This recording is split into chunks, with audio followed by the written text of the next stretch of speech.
دا د 2018 کال د جون 12 وه. اته کسان څېړونکي د یو نوي AI سیستم پر جوړولو بوخت وو. دوی لا نه پوهېدل چې همدا نظریه به څو کاله وروسته د مصنوعي ځیرکتیا نړۍ بدله کړي. د دې نظریې نوم ټرانسفرمر و او د 15 کلونو پرله پسې کار او پرمختګ وروسته په کال 2022 د نومبر په 10مه نړۍ له یو نوي مرستیال سره مخ شوه، چټ جی پی ټي. او له همدې ځایه د ننني نوي AI دور پیل هم وشو.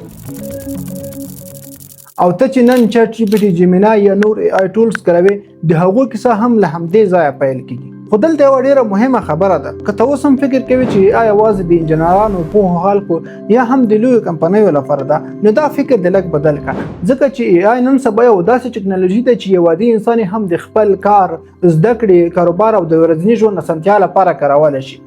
خو دلته یوه ستونزه دا ده چې ډېری خلک د AI نوم اوري خو لا هم سم نه پوهېږي چې AI په اصل کې څه شی دی، څنګه کار کوي، او ولې یې په دومره لنډ وخت کې پرمختګ وکړ. او تر ټولو لویه ستونزه دا چې ډېری خلک لا هم نه پوهېږي چې د AI زده کړه له کوم ځایه پیل کړي. نو په دې ویډیو کې به تاسې AI له صفر څخه په ساده پښتو ژبه او د ورځني ژوند له عملي مثالونو سره زده کړئ. او باید یې دا ونه وکړم چې دا یوازې یوه ویډیو نه ده، بلکې دا د AI عملي زده کړې یو بشپړ او مسلکي کورس دی.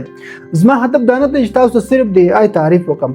زما هدف دا دی چې تاسې AI په رښتینې معنا سره وپېژنئ او په خپل ورځنیو او د خپل ورځني ژوند په ډېرو برخو کې له AI څخه ګټه واخلئ. کیدای شي ستاسو په ذهن کې یوه پوښتنه راوګرځي چې د AI زده کول ولې دومره مهم دي. د AI زده کول ځکه مهم دي چې نړۍ په چټکۍ سره بدلیږي. پخوا به چې یو کار څو ساعتونه یا ورځې وخت نیوه، نن همغه کار AI صرف په څو دقیقو کې اجرا کولی شي. که زه تاسو ته څو ساده مثالونه درکړم، پخوا به یو کس د یو کتاب پر ژباړه باندې څو اونۍ یا حتی میاشتې تېرولې، مګر نن AI همدغه کتاب صرف په څو دقیقو کې ژباړلی شي. پخوا به یو کنټینټ جوړونکي د یوې ویډیو پر سکرپټ لیکلو باندې څو ساعتونه یا ورځ تېروله، مګر نن AI صرف په څو ثانیو کې همدغسې یو مسلکي سکرپټ لیکلی شي. همداسې که د ګرافیک ډیزاین برخه ته راشو، که د هر ډول ګرافیک ډیزاین وغواړئ، AI صرف په څو دقیقو کې درته جوړولی شي. او همدارنګه AI د زده کړې په برخه کې هم یو لوی انقلاب راوستلی دی. اوس زده کوونکي، استادان او حتی د انجینرانو ساعتونو کار AI صرف څو دقیقو ته راوستلی دی. مخکې له دې چې پوه شو AI څه شی دی، لومړی به یوه ډېره مهمه پوښتنه ځواب کړو. هغه دا چې آیا AI زموږ په ژوند کې پخوا هم و؟ ډېر خلک فکر کوي چې AI به کوم نوی شی وي، یا به په د نږدې تېرو څو کلونو کې رامنځته شوی وي. خو په حقیقت کې AI زموږ په ژوند کې پخوا هم و. په اصل کې د AI لومړنۍ نظریه په 1950 او 1980 لسیزو په شاوخوا کې مطرح شوې ده. خو راځئ چې تاریخ یوې خوا ته پرېږدو او پر ځای د خپل ژوند نږدې تېرو څو کلونو ته وګورو. په حقیقت کې موږ له پخوا څخه په خپلو موبایلونو او کمپیوټرونو کې د AI ځینې بڼې کارولې دي، خو شاید هغه وخت موږ نه پوهېدو چې دا هم AI ده. که زه تاسو ته ساده مثالونه درکړم، کله چې ته په یوټیوب کې یو ویډیو ګورې، د هغې لاندې درته ورته یا مربوطه ویډیوګانې راځي، ته شاید فکر وکړې چې دا یو تصادف دی، خو دا تصادف نه دی، بلکې دا د AI ریکمنډیشن سیستم یوه ښه بیلګه ده. همدا کار په نور سوشل میډیا پلیټفارمونو لکه فیسبوک، انسټاګرام او ټیک ټاک کې هم تکرارېږي. کله چې ته هلته یو ویډیو وګورې، خوښه یې کړي یا ځینې ویډیوګانې بیا ګوري، الګوریتم ستا د خوښې او لیوالتیاوې اړوند معلومات ثبتوي، په راتلونکي وخت کې ورته ویډیوګانې یا ستا د خوښې موضوعات در مخکې کوي. دا د AI سیستم یوه غوره بیلګه ده. همداسې که ته په ګوګل یا نور پلیټفارمونو کې یو څه سرچ کوې، مثلا ولیکئ چې کابل، AI درته اتومات افغانستان لیکي، یا د همدغه سیمې اړوند معلومات، د هوا معلومات، پوسټل کوډ او نور معلومات در مخکې کوي. همداسې که د موبایل کیمرا د عکس اخیستو پر وخت باندې د انسانانو مخونه پېژني، دا هم د AI یوه غوره بیلګه ده. نو له دې مثالونو څخه داسې معلومیږي چې AI کوم نوی شی نه ده، بلکې له پخوا څخه هم زموږ په ژوند کې موجود و. خو یوه ډېره جالبه پوښتنه دا چې ولې AI اوس دومره مشهور شو او دا موضوع ولې اوس دومره زیاته ټرینډ شوه. د دې پوښتنې لنډ او غوره ځواب دا دی چې AI اوس ډېر قوي شوی دی. پخوا به AI لویو پلیټفارمونو او غټو کمپنیو په خپلو سیسټمونو کې کاروه، خو مګر AI اوس تر هر چا پورې رسېدلی دی، عوام کاروونکي هم کارولی شي. اوس راځو د ویډیو تر ټولو مهمه پوښتنې ته. AI څه شی دی؟ AI د ارټیفیشل انټیلیجنس مخفف دی چې موږ ورته په پښتو کې مصنوعي ځیرکتیا وایو. دا یوه داسې ټکنالوژي ده چې د انسان ځینې ذهني کارونه په چټک او هوښیار ډول ترسره کولی شي. یا د AI تعریف داسې هم کولای شو. AI یو داسې ټکنالوژي ده چې کمپیوټر، موبایل یا یو سافټویر ته دا توان ورکوي چې د انسان په څیر ځینې کارونه ترسره کړي، لکه فکر کول، ځواب ورکول، د عکس پیژندنه، د غږ درک او پیژندنه، متن لیکل، ژباړه کول او د جنجالي موضوعاتو لپاره بېطرفه یا صادقانه پرېکړه کول. مثلا ته AI ته وایې چې د ریاضي د یو پیچلي موضوع راته حل کړه، په ساده ډول راته تشریح کړه، یا هم ته AI ته وایې چې د افغانستان د یو تاریخي ځای یو عکس راته جوړ کړه. نو AI لومړی ستا د موضوع اړوند فکر کوي، تحلیل کوي، معلومات راټولوي او بیا ته ځواب درکوي. خو دا پروسه ډېر په چټک ډول ترسره کیږي. اوس یو اساسي پوښتنه پیدا کیږي، هغه دا چې AI څنګه موږ ته دومره په لنډ وخت یعنی په څو ثانیو کې دقیق او چټک ځواب راکوي. د دې پوښتنې د ښه پوهېدو لپاره راځئ چې تاسو ته د خپل ورځني ژوند 2 مثالونه درکړم. مثلا ستاسو په کور کې یو کوچنی ماشوم دی چې تازه په خبرو باندې پیل کوي. کله چې ته دغه ماشوم ته په لومړي ځل د ماڼۍ یو عکس وښیې، هغه به یې ونه پېژني، خو که ته څو ورځې بار بار ورته د ماڼۍ عکس وښیې یا ورته ماڼۍ ښکاره کړې، نوم یې ورته تکرار کړې او دا پروسه څو ورځې مسلسل تکرار کړې، له څو ورځو تېرېدو وروسته به ماشوم د فتن چې بیا ماڼۍ ویني هغه پوهېږي چې دا ماڼۍ ده او نوم هم ذهن ته ورځي. ولې؟ ځکه چې ماشوم ته د ماڼۍ نوم، عکس، بڼه او شکل بار بار تکرار شول او ذهن یې دا زده کړل. نو تقریبا AI ته هم همداسې معلومات ورکړل شوي دي. یعنی AI ته د یوې موضوع اړونده یو انځور نه پیل کې په سلګونو زرګونو انځورونه ورکړل شوي دي، په میلیونونو ټوکن معلومات ورکړل شوي دي او د همدې معلوماتو پر اساس باندې AI ټرین شوی دی، هغه ته زده کړه ورکړل شوې. AI څنګه موږ ته په لنډ وخت کې دومره چټک ځواب راکوي؟ د دې لپاره به زه تاسو ته یو بل ساده مثال درکړم. فکر وکړئ یو دکاندار د 10 کاله دکانداري کړې ده، نو اوس هغه ته دا ډېر ښه معلومیږي چې په اوړي کې کوم شیان ښه خرڅېږي او په ژمي کې کوم شیان خلک ښه اخلي. یعنی دکاندار دا حالت کلونه بار بار تجربه کړی دی، هغه ته اوس د بازار هر حالت ښه معلومیږي یا ښه درک کولی شي. نو AI تقریبا همداسې ده. یعنی AI ته د نړۍ په کچه په میلیونونو انځورونه، میلیونونو ټوکن معلومات، میلیاردونه جملې، کتابونه، ویب سایټونه، مقالې او معلومات ورکړل شوي دي. بس AI ته همدغه معلوماتو په نظر کې نیولو سره کله چې ته پوښتنه کوي، په څو ثانیو کې ستا په پوښتنه باندې پوهېږي، همداسې تا ته بیا نتیجه درکوي یا جواب درکوي. نو لکه څه ډول چې موږ په لومړی کې د ماڼۍ مثال ورکړ، یعنی که ته اوس AI ته وایې چې ماڼۍ څه شی ده، یا ورته وایې چې ماته د ماڼۍ یو عکس جوړ کړه، AI په څو ثانیو کې ستا په موضوع باندې پوهېږي. ولې؟ ځکه چې دغه موضوع اړونده AI ته مخکې په سلګونو یا زرګونو انځورونه ورکړل شوي دي، د ماڼۍ شکل، بڼه ورکړل شوې ده، همدارنګه د ماڼۍ اړونده یا د دغه موضوع اړونده په زرګونو یا میلیونونو ټوکن معلومات ورکړل شوي دي. بس همدې معلوماتو په نظر کې نیولو سره AI ډېر اسانه او چټک ځواب درکولی شي. خو د دې ټولو معلوماتو سره کېدای شي ستاسو په ذهن کې راوګرځي چې دا خو AI تر انسان هم پرمختللی چټک شو، یا AI پخپله انسان دی. نه، AI انسان نه دی. AI د انسان په څیر عقل، فکر، مینه، احساسات او د انسان په څیر شعور نه لري. خو AI د معلوماتو، تجربو او پیټرنونو پر اساس باندې تاسو ته یو مناسب ځواب درکوي.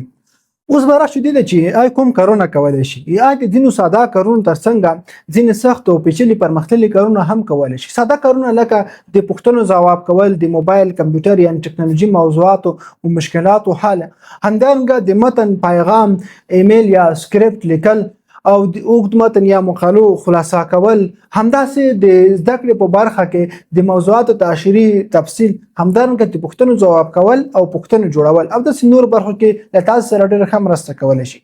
خو AI د دې ترڅنګ ځینې سخت او پیچلي کارونه یا پرمختللي کارونه هم کولی شي، لکه د ویډیوګانو جوړول، د فلم د یوې سختې صحنې شوټینګ، همدارنګه د عکس جوړول، ایډیټ کول یعنی ګرافیک ډیزاین، کوډینګ کول، د اپلیکیشن یا ویب سایټ جوړونه، د ډیټا او راپورونو تحلیل، د څېړنو معلوماتو راټولول، د هر ژبې غټ او لوی PDF کتابونو ژباړل، خلاصه کول، همدارنګه تشریح کول. همدارنګه له AI څخه په لویو کمپنیو غټو شرکتونو کې د AI له روبوټونو، همدارنګه د AI له غټو ماشینونو څخه هم کار اخیستل کیږي او داسې نورو ډېرو برخو کې له AI څخه ګټه اخیستل کیږي. نو دا چې له AI څخه په کومو برخو کې ګټه اخیستل کیږي یا موږ له AI څخه په ورځني ژوند کې څنګه ښه ګټه اخیستلی شو، دا ډېره مهمه موضوع ده چې په راتلونکي ویډیو کې به ورباندې موږ تاسې یو تفصیلي کلاس ولرو. راځئ چې لومړی پوښتنه لږ په تفصیل سره ځواب کړو. ولې باید AI زده کړو او ولې د AI زده کول نن سبا دومره مهم شوي دي؟ د ای آی زده کول ځکه مهم دي چې دا د راتلونکي لپاره یو ډیر مهم مهارت دی. زه به تاسو ته یو عملي او تجربه شوی مثال درکړم. فکر وکړئ کله چې کلونه مخکې کمپیوټر رامنځته شو، ډیرو خلکو ورته په لومړي وختونو کې بشپړه پاملرنه ونه کړه، خو وروسته هر دفتر، هر شرکت او حتی هر کاروبار د کمپیوټر کارونې ته اړتیا پیدا کړه. نو هغه خلکو چې په لومړي وختونو کې کمپیوټر زده کړی وو، دوی ښه دندې، ښه فرصتونه ترلاسه کړل، همدارنګه د کمپیوټر په مرسته خپل کاروبار ته هم ښه وده ورکړه. خو هغه خلکو چې په لومړي وختونو کې د کمپیوټر کارونې ته سمه پاملرنه نه وکړي، دوی ډیر ژر شاته پاتې شول، خپل دندې له لاسه ورکړې او ځای هغه خلکو ونیو چې چا کمپیوټر زده و. نو دا د کمپیوټر یو انقلاب وو. یوازې د کمپیوټر انقلاب نه، همداسې نور مثالونه هم لرو. وروسته انټرنیټ راغی، سوشل میډیا راغله. نو هغه خلکو چې انټرنیټ او سوشل میډیا څخه سمه ګټه واخیستله، دوی ښه دندې، ښه فرصتونه ترلاسه کړل. همدارنګه د سوشل میډیا یا انټرنیټ په مرسته خپل کاروبار ته ښه وده ورکړه، حتی یو عادي کاروبار هم په لوی برانډ بدل کړ. نو اوس د ای آی همداسې دور دی. کارپوهان په دې اند دي چې هغه خلک چې نن ای آی زده کړي، راتلونکي د همدغو خلکو دی. دا خلک کولی شي په راتلونکي وخت کې ښې دندې، ښه فرصتونه ترلاسه کړي او هم د ای آی په مرسته خپل کاروبار ته ښه وده ورکړي. ځکه چې له ای آی څخه تقریبا په ټولو برخو کې ګټه اخیستل کیږي یا کار اخیستل کیږي. نو دا چې له ای آی څخه په کوم برخو کې کار اخیستل کیږي، دا ډیره مهمه موضوع ده چې په راتلونکي ویډیو کې ورباندې تفصیلي خبرې وکړو. لکه څه ډول مو چې د ویډیو په پیل کې وویل چې دا یوازې یو ویډیو نه ده، بلکې دا د ای آی عملي زده کړې یو بشپړ او مسلکي کورس دی. نو په دې کورس کې به تاسو کوم موضوعات زده کوئ؟ د ای آی په دې کورس کې موږ پر ډیرو شیانو باندې کار کوو. تاسو به ډیر شیان زده کړئ. دا یوازې د ای آی تعریف یادول نه دي، بلکې دا د ای آی سمه زده کړه، سمه کارونه او له ای آی څخه سمه ګټه اخیستنه ده. نو زه به تاسو ته د ای آی دغه کورس یو بشپړ روډ ماپ درکړم. همدارنګه دغه کورس موږ په څو بیلابیلو پیزونو، مرحلو یا پړاوونو باندې وشو. لومړی پړاو، په لومړي پړاو کې د ای آی بنسټونه زده کوو. دا پړاو په دریو برخو ویشو. لومړی برخه، ای آی څه شی دی، څنګه رامنځته شوه، څنګه کار کوي، د ای آی او انسان ترمنځ څه توپیر دی. دا د لومړی درس موضوع چې په دې ویډیو کې موږ ورباندې خبره وکړې، دا چې د ای آی او انسان ترمنځ توپیر څه دی، د ویډیو په پای کې ورباندې خبرې کوو. دوهمه برخه، له ای آی څخه په کومو برخو کې کار اخیستل کیږي. دریمه برخه، د ای آی مشهور ټولز او د هغو پیژندنه. دوهم پړاو د پرومپټ انجینیرینګ اړوند دی. دا پړاو موږ په څلورو برخو باندې ویشو. لومړی برخه، پرومپټ څه شی دی. دوهمه برخه، ښه پرومپټ او خراب پرومپټ ترمنځ توپیر څه دی. دریمه برخه، څنګه یو ښه پرومپټ لیکلی شو. څلورمه برخه، اډوانسډ پرومپټ ټیکنیک، یعنی یو مسلکي پرومپټ لیکنې تخنیکونه. له دوهم پړاو نه وروسته موږ ای آی په عملي ډول کارول. ای آی څخه په ځینو شیانو یا په ډیرو برخو کې عملي ګټه اخلو. دریم پړاو کې ایمیج جنریشن باندې خبرې کوو. څنګه د ای آی په مرسته عکسونه او ډیزاینونه جوړولی شو، لکه د عکس لپاره ښه فرونټ لیکل، پورټریټ عکس، پوسټر، تمبنیل ډیزاین، همدارنګه لوګو ډیزاین، پروډکټ او ډیر نور موضوعات چې موږ په هغه باندې بیا کار کوو. څلورم پړاو، ای آی ویډیو جنریشن. په دغه پړاو کې موږ زده کوو چې څنګه د ای آی په مرسته ویډیوګانې جوړولی شو. لکه موږ د ای آی په مرسته مختلف ډول ویډیوګانې جوړولی شو، له متن څخه ویډیو جوړول، له عکس څخه ویډیو جوړول، پروډکټ ویډیو جوړول، سینمیټیک ویډیوګانې جوړول، همدارنګه ریلز او شارټ ویډیوګانې جوړول، سټوري ټیلینګ ویډیوګانې جوړول او داسې نور ډیر مسایل دي چې په دغه برخه کې بیا موږ ورباندې کار کوو. پنځم پړاو، پریکټیکل اپلیکیشن. د ای آی ځینې مشهور ټولز، اپلیکیشن او پلیټفورمونه د هغو سمه کارونه او سمه زده کړه. د مثال په ډول چټ جی پی ټي، جیمینای او نور، د هغو سمه زده کړه، سمه کارونه، هغو څخه ریسرچینګ، کنټینټ کریشن، ویډیو، عکس، ایمیج، همدارنګه پلانینګ ان پروډکټیوټي، په نورو ډېر برخو کې چې هغه څنګه کارول کېږي د هغو څخه موږ کار اخلو. شپږم پړاو، ویب سایټ انکوډینګ. د ای آی په مرسته کوډینګ کول، څنګه یو اپ جوړولی شو، څنګه یو ویب سایټ جوړولی شو. دا ډیره مهمه برخه ده او په دغه برخه کې به ټول دغه مسایل چې دي تدریس کیږي.